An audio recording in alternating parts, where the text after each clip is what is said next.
Hawaii. I'd been planning it for 6 months. Saved every bonus. Covered every booking. For tickets. Oceanfront suite. All inclusive. It was supposed to be a celebration. My first paid vacation for the family.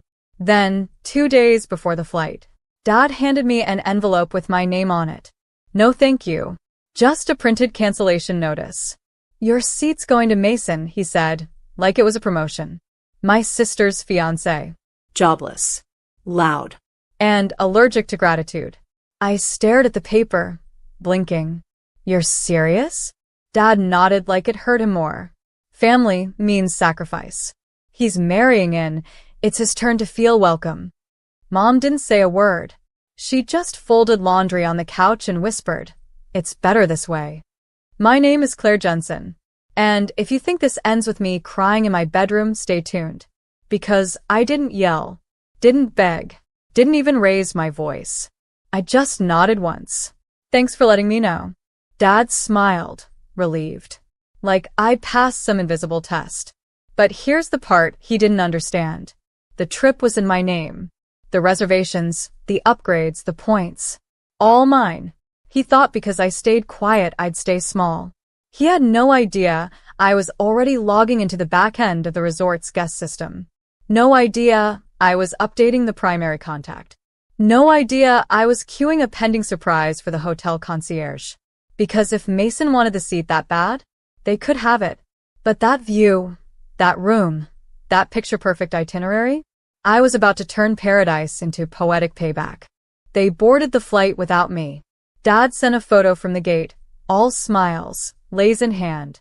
Mason threw up a peace sign like he'd just landed a brand deal instead of hijacking my seat. Mom captioned it, "Ohana vibes only yellow heart." I stared at the screen, then opened the resort's dashboard. Everything was still under my control. See, Dad never bothered to check who the reservations were tied to.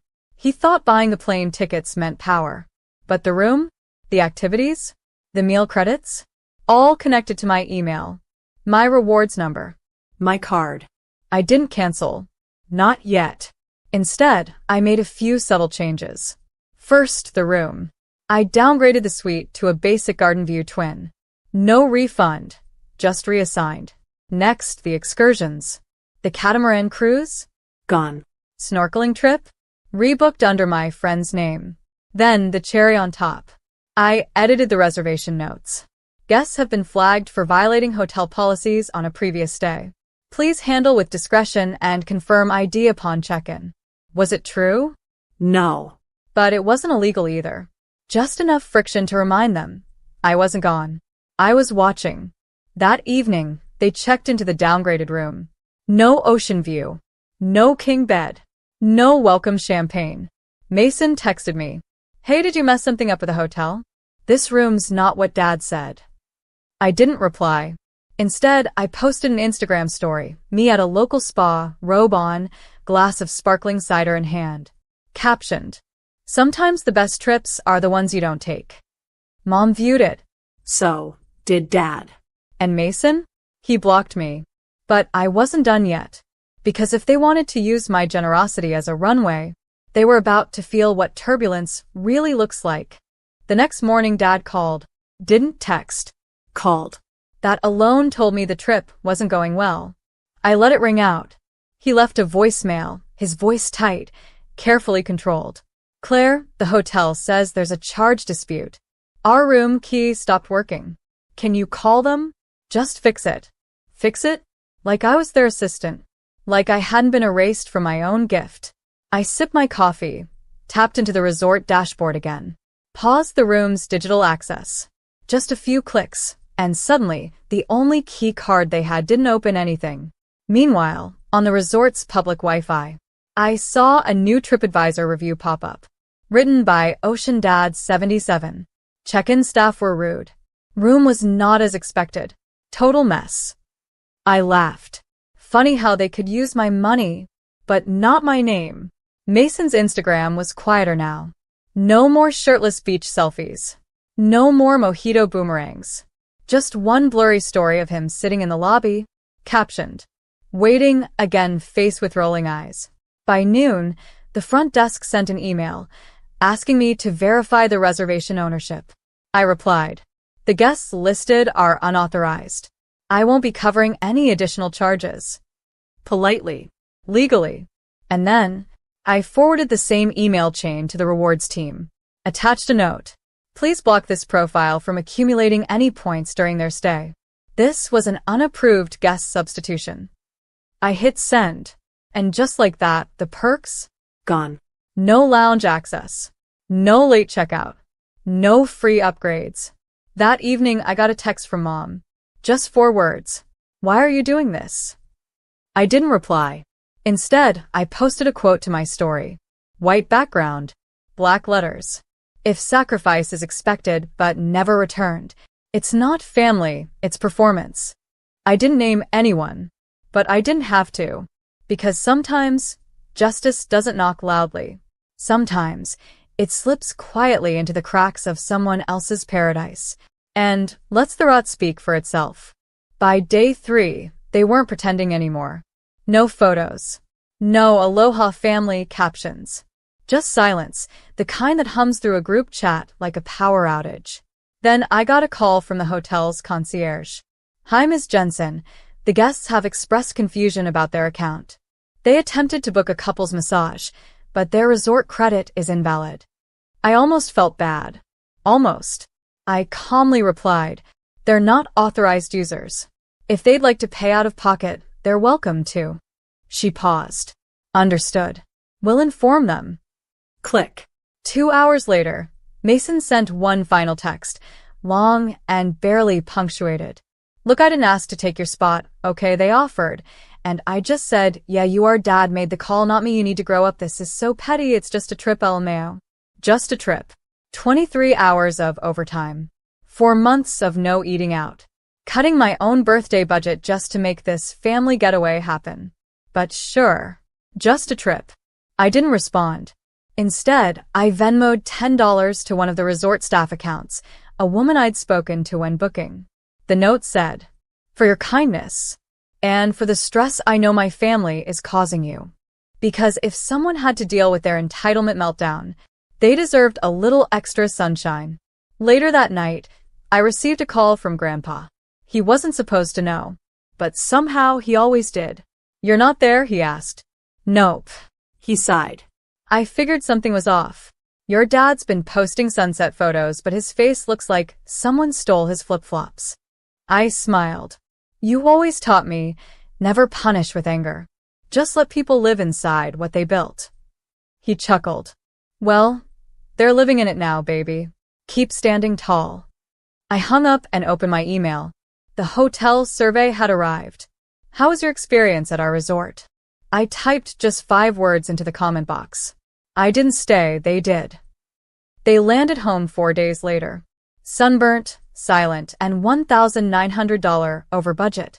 I know because I saw the receipt.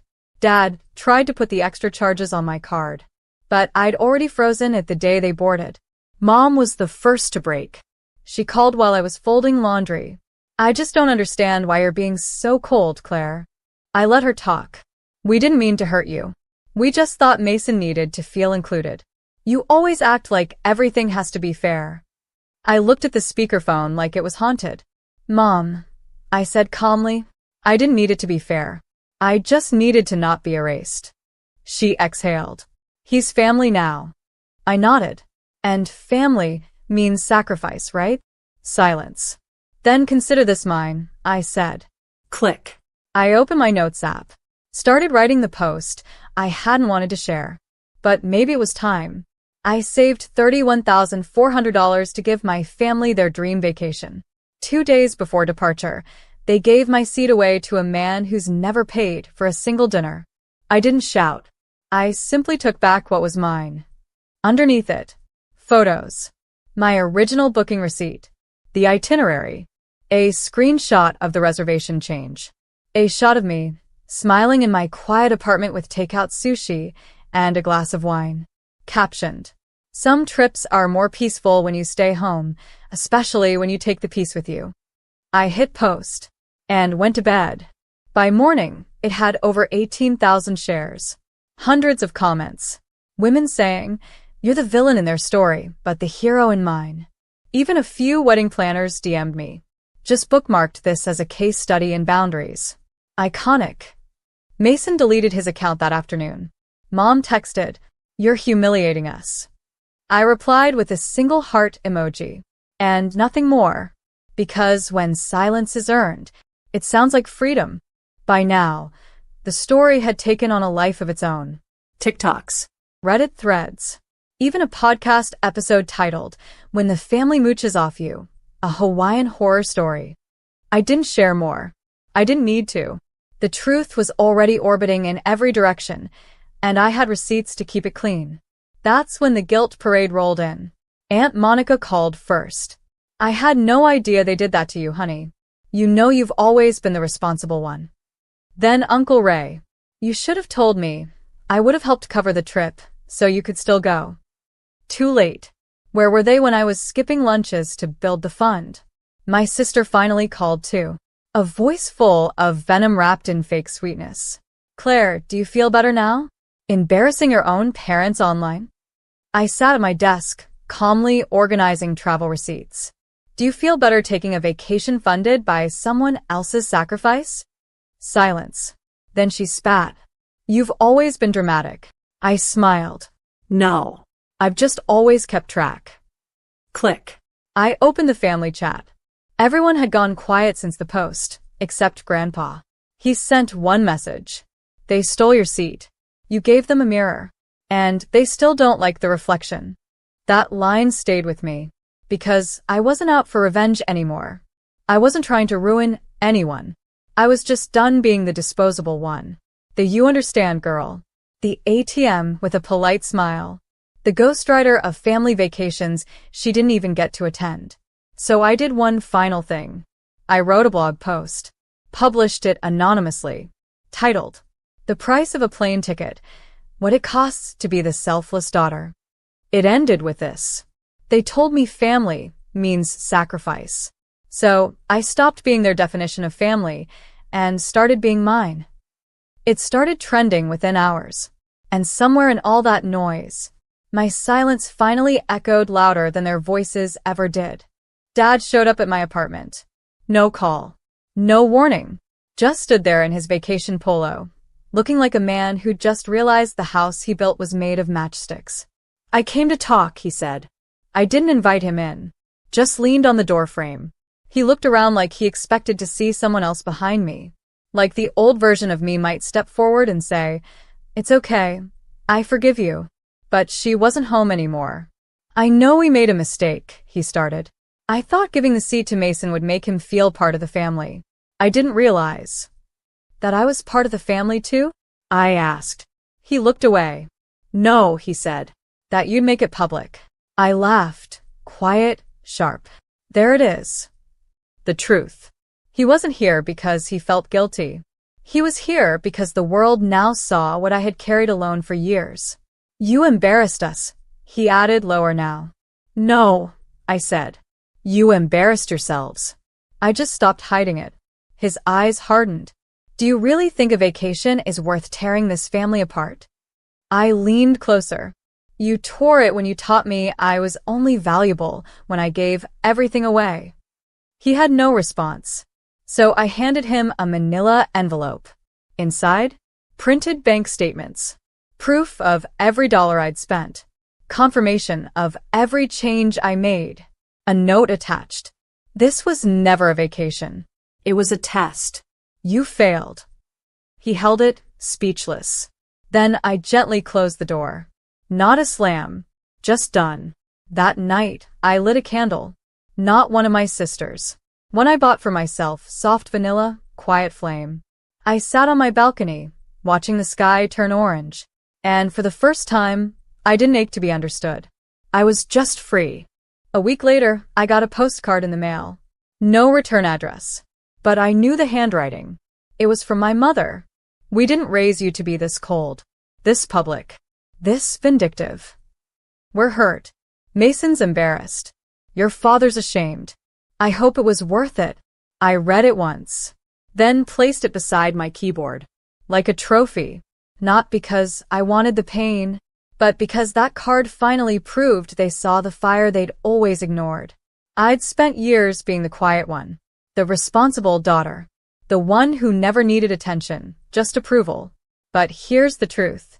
Approval without respect is manipulation dressed in love. They never thought I'd push back. Never thought I'd light a match to the fantasy. But now? Their little Hawaiian getaway was being whispered about in places they couldn't control. The vacation photos? Deleted. Mason's job prospects? Quietly iced out. Word spreads faster than sunscreen on the internet. And me? I was booked to speak on a podcast about boundary setting. Then another. Then a feature in a finance magazine. How one woman took back her power and her points. I didn't ask for the spotlight. But when it hit me, I didn't run. Because this time the story was mine. And every woman who heard it, they didn't just listen. They nodded. They knew. I closed my laptop and looked out the window. No more trips. No more forced dinners. No more being the background character in their perfect little performance.